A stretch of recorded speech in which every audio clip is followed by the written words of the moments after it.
Hello बच्चों, welcome back to my target Hindi. जैसे कि मैंने आपको बताया था पिछली वीडियो में कि हम इसके नेक्स्ट वीडियो में एकदम शुरू से पढ़ने वाले हैं व्याकरण। तो पहले हम पढ़ेंगे क्लास फर्स्ट में आज क्या, व्याकरण। व्याकरण में पढ़ेंगे हम वर्णमाला। इसमें सबसे पहले देखते हैं कि व्याकरण लिखा हुआ है यहाँ पे। तो व्याकरण है क्या आखिर? तो व्याकरण वह शब्द शास्त्र है जो हमें किसी भी भाषा का शुद्ध ज्ञान देता है। जैसे एक उदाहरण लेते हैं, लिखा हुआ है राम जाति है। तो आप लोग बताएं कि क्या राम जाति है, ये सही है? तो नहीं, बिल्कुल गलत है। ये तो स्त्रीलिंग है, जाति है शब्द, तो ये क्या है? गलत है। वही देखें यहाँ पे राम जाता है, जो कि बिल्कुल सही है। तो यही जो पहचान करने का तरीका हमारा है कि किसके साथ स्त्रीलिंग का प्रयोग करते हैं हम और किसके साथ पुल्लिंग का। तो वही क्या है? एक शब्द शास्त्र है जो हमें किसी भी भाषा का शुद्ध ज्ञान देता है। आगे जाने हम लोग कि हिंदी लिखा हुआ है, हिंदी शब्द। तो हिंदी शब्द आया कहाँ से है? तो बात करें तो हिंदी शब्द हमें ईरानियों ने दिया है। अब बात करते हैं 14 सितंबर 1949। तो हमारे जो हिंदी है ना, हमारी हिंदी एक राजकीय भाषा कब बनी थी? तो ये बनी थी 14 सितंबर 1949 को। आगे देखते हैं।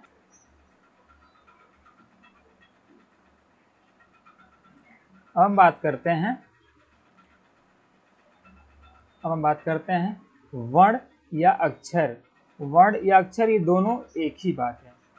अगर हम इसमें देखें, जिसके हम क्या कर सकते हैं, टुकड़े नहीं कर सकते हैं या फिर खंड नहीं किया जा सकता, उसी को क्या कहते हैं? हम उसी को ही तो वर्ण कहते हैं। अब बात करते हैं, नीचे हम लोग देखिए लिखा हुआ है भाषा की इकाई, यानी कि भाषा की सबसे छोटी इकाई क्या होती है? तो वो होती है वर्ण बोले या फिर आप ध्वनि बोले, क्योंकि जो बोलते हैं हम उसको ध्वनि कहते हैं और जो लिखते हैं उसको हम क्या लिखते हैं? वर्ण ही तो लिखते हैं।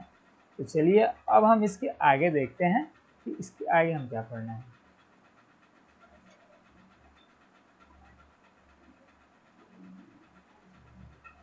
तो अब हम जानेंगे कि भाषा, अगर आपसे कोई पूछे कि भाषा की सबसे छोटी सार्थक इकाई क्या होती है बच्चों, तो देखिए सार्थक से अर्थ है साथ देने वाला, साथ लिखने वाला।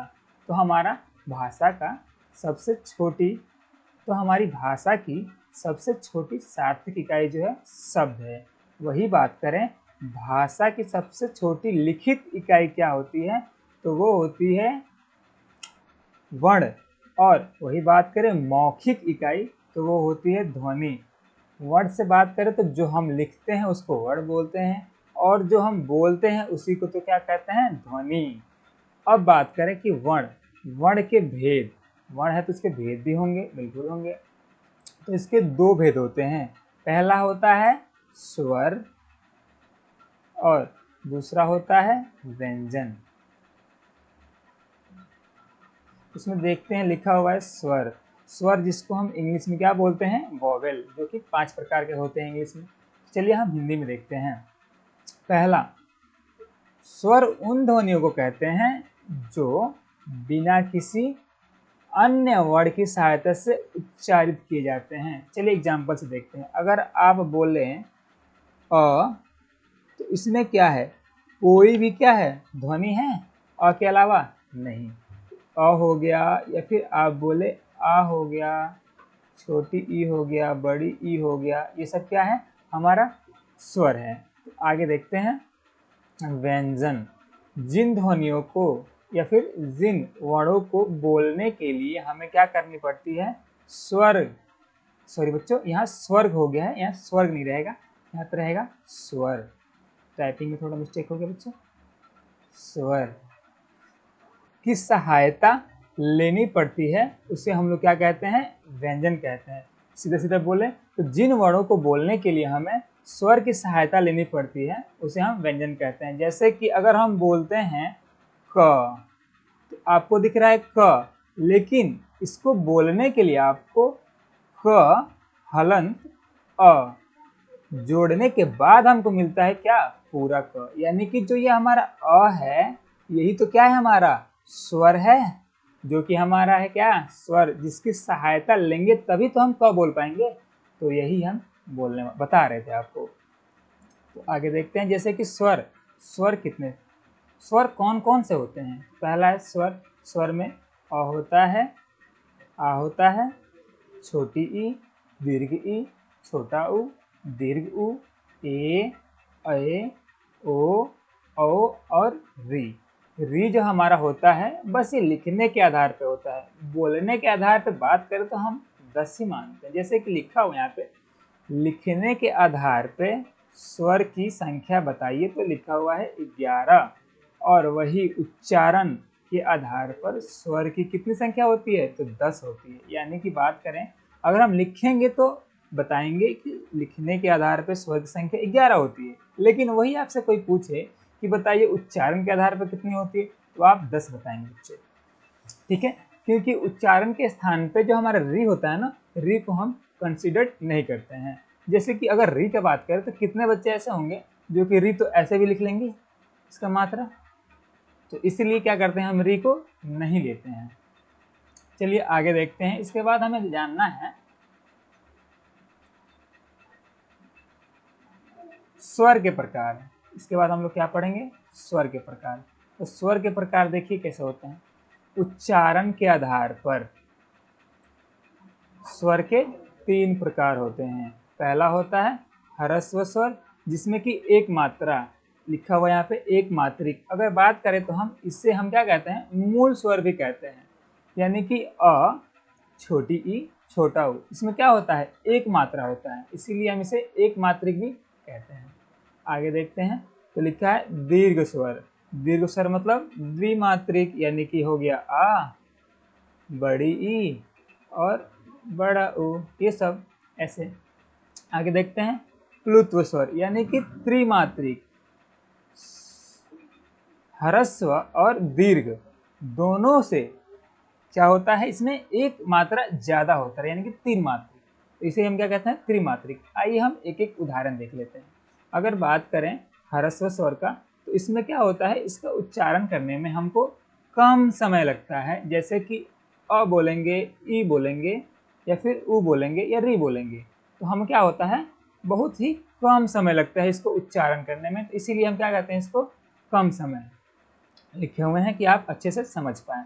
अगर आपसे कोई पूछे तो बताइए ह्रस्व स्वर की संख्या कितनी होती है, तो इसकी संख्या 4 ही होती है मात्र। आगे देखते हैं दीर्घ स्वर। तो दीर्घ स्वर की बात करें तो ह्रस्व स्वर से क्या होगा, हमें 2 गुना समय ज्यादा लगेगा इसको क्या करने में, उच्चारित करने में। जैसे कि बड़ा आ, दीर्घ ई और दीर्घ उ। आगे देखते हैं प्लुत्व।